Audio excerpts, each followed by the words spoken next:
அனைவருக்கும் வணக்கம். இன்னைக்கு நம்ம பார்க்க போற வீடியோ என்ன பார்த்தீங்கன்னா, சொந்த வீடு கட்ட செய்ய வேண்டிய தானம் பற்றி தான் பார்க்க போகிறோம். எலிவலை ஆனாலும் தனி வலையே சிறந்தது என்ற பழமொழியை கேள்விப்பட்டு இருக்கிறோம்.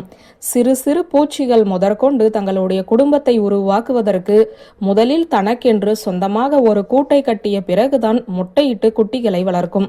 அப்படி இருக்கும் பட்சத்தில் ஆறறிவு படைத்த மனிதர்களாகிய நாம் தான் நமக்கென்று சொந்தமாக ஒரு வீடு இல்லாமல் பிறருடைய வீட்டில் வாடகைக்காக குடியேறி வாழ்ந்து கொண்டு இருக்கிறோம்.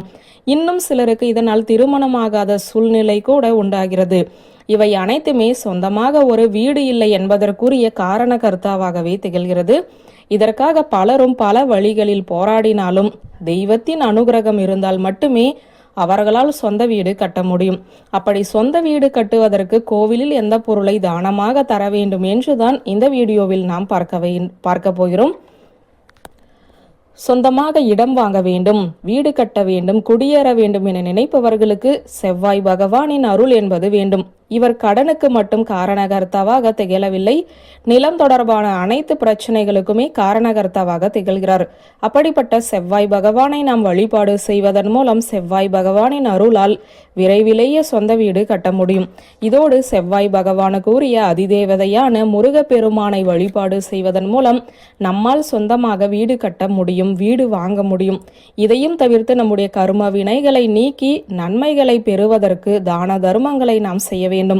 அப்படி வீடு கட்டுவதற்கு செய்யக்கூடிய ஒரு தானத்தை பற்றி தான் பார்க்க போகிறோம். இந்த தானத்தை திங்கட்கிழமை அல்லது செவ்வாய்க்கிழமை, இந்த 2 கிழமைகளில் ஏதாவது ஒரு கிழமையில் தான் செய்ய வேண்டும். முடிந்தவர்கள் செவ்வாய்க்கிழமையில் செய்வது ரொம்ப ரொம்ப நல்லது. நாம் ஜல்லியை தானமாக தர வேண்டும்.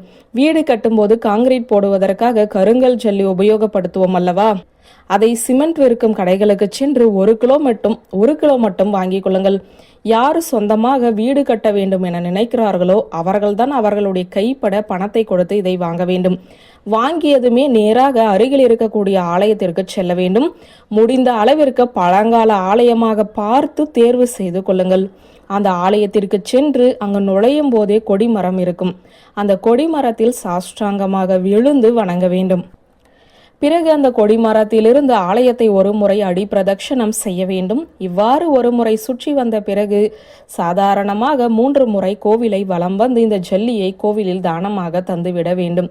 இப்படி தந்துவிட்டு அந்த கோவிலில் இருக்கக்கூடிய தெய்வத்தை முழு மனதோடு வழிபாடு செய்ய வேண்டும்.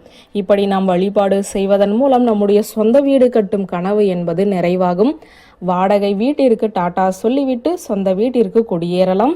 உப்பு தின்றவன் தண்ணீர் தான் குடிக்க வேண்டும் என்று கூறுவது போல யார் ஒருவர் சொந்தமாக வீடு கட்ட வேண்டும் என்று ஆசைப்படுகிறார்களோ அவர்கள் அவர்களுடைய கைப்படைந்த தானத்தை செய்வதன் மூலம் விரைவிலேயே சொந்த வீடு கட்டி குடியேறும் யோகத்தை பெறுவார்கள் என்ற தகவலை சொல்லி இந்த வீடியோவை நிறைவு செய்கிறேன். நன்றி, வணக்கம்.